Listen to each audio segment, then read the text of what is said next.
द्वितीय अध्याय। सूत जी ने कहा, हे ऋषियों, जिन्होंने पहले समय में इस व्रत को किया है उनका इतिहास कहता हूँ, आप सब ध्यान से सुने। सुंदर काशीपुर नगरी में एक अत्यंत निर्धन ब्राह्मण रहता था। वह ब्राह्मण भूख और प्यास से बेचैन होकर नित्य पृथ्वी पर घूमता था। ब्राह्मणों से प्रेम करने वाले से श्री विष्णु भगवान ने ब्राह्मण को दुखी देखकर एक दिन बूढ़े ब्राह्मण का रूप धारण कर निर्धन ब्राह्मण के पास जाकर आदर के साथ पूछा, हे विप्र, तुम नित्य ही दुखी होकर पृथ्वी पर क्यों घूमते हो? हे श्रेष्ठ ब्राह्मण, यह सब मुझसे कहो, मैं सुनना चाहता हूँ। दरिद्र ब्राह्मण ने कहा, मैं निर्धन ब्राह्मण हूँ, भिक्षा के लिए पृथ्वी पर फिरता हूँ। हे भगवान, यदि आप इससे छुटकारा पाने का कोई उपाय जानते हो तो कृपा करके मुझे बताएं, मैं आपकी शरण में हूँ।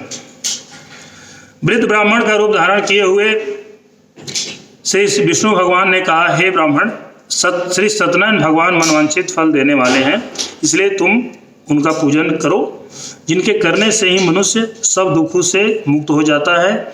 इसी के साथ दरिद्र ब्राह्मण को व्रत का सारा विधान बतलाकर बूढ़े ब्राह्मण रूप धारण करने वाले श्री सत्यनारायण भगवान वहीं से अंतर ध्यान हो गए। जिस व्रत को वृद्ध ब्राह्मण ने बतलाया है, मैं उसको अवश्य करूंगा, यह निश्चय कर वह दरिद्र ब्राह्मण घर चला गया। परंतु उस रात्रि ब्राह्मण को नींद नहीं आई। अगले दिन वह जल्दी उठा और श्री सत्यनारायण भगवान का व्रत करने का निश्चय कर भिक्षा मांगने के लिए चल दिया। उस दिन उसको भिक्षा में बहुत धन मिला, जिससे उसने पूजा का सब सामान खरीदा और घर आकर अपने बंधु बांधवों के साथ भगवान श्री सत्यनारायण भगवान का व्रत किया। इसके करने से वह दरिद्र ब्राह्मण सब दुखों से छुटकर अनेक प्रकार से संपत्तियों से संपन्न हो गया। उस समय से वह विप्र हर मास व्रत करने लगा। सत्यनारायण भगवान के व्रत को जो शास्त्र विधि के अनुसार श्रद्धा पूर्वक करेगा, वह पापों से छूटकर मोक्ष को प्राप्त होगा। आगे जो मनुष्य पृथ्वी पर इस सत्यनारायण भगवान का व्रत करेगा, वह सब दुखों से छूट जाएगा। इस तरह नारद जी की सत्यनारायण भगवान का कहा हुआ यह व्रत मैंने तुमको कहा। हे विप्रो, अब आप और क्या सुनना चाहते हैं, मुझे बताइए। ऋषियों ने कहा, हे मुनीश्वर, संसार में इस विप्र से सुनकर किन किन ने इस व्रत को किया, हम सब सुनना चाहते हैं, इसके लिए मन में श्रद्धा है। से सूत जी ने कहा, हे मुनियों, जिस प्राणी ने इस व्रत को किया है उन सब की कथा सुनो। एक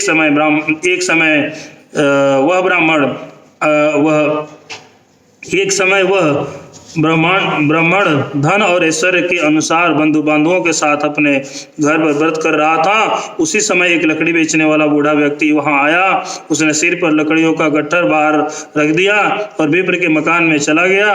प्यास से दुखी होकर लकड़हारे ने विप्र को व्रत करते देख और प्यास को ही भूल गया।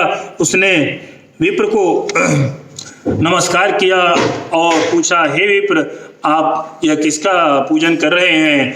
इस व्रत को करने से क्या फल मिलता है, कृपया करके मुझे बताइए। ब्राह्मण ने कहा, सब मनोकामनाओं को पूरा करने वाला यह श्री सत्यनारायण भगवान का व्रत है। इनकी ही कृपा से मेरे यहाँ धन धान आदि की वृद्धि हुई है। विप्र इस व्रत के बारे में जानकर वह लकड़हारा बहुत प्रसन्न हुआ। भगवान का चरणामृत ले और भोजन करने के बाद वह अपने घर को चला गया। अगले दिन लकड़हारे ने अपने मन में संकल्प किया कि आज गांव में लकड़ी बेचने से जो धन मिलेगा उसी से भगवान सत्यनारायण का उत्तम व्रत करूंगा। यह मन में विचार कर और लकड़हारा लकड़ियों का गट्ठर अपने सिर पर रखकर जिस नगर में धनवान लोग रहते थे ऐसे सुंदर नगर में गया। उस दिन उसने उन लकड़ियों का दाम पहले दिन के 4 गुना मिला। तब वह बूढ़ा लकड़हारा अति प्रसन्न होकर पके केले, शक्कर, शहद, घी, दूध, दही और गेहूं का चूर्ण इत्यादि सब सत्यनारायण भगवान के व्रत की सभी सामग्री लेकर अपने घर आ गया। फिर उसने अपने बंधु बांधवों को बुलाकर विधि विधान के साथ भगवान का पूजन और व्रत किया।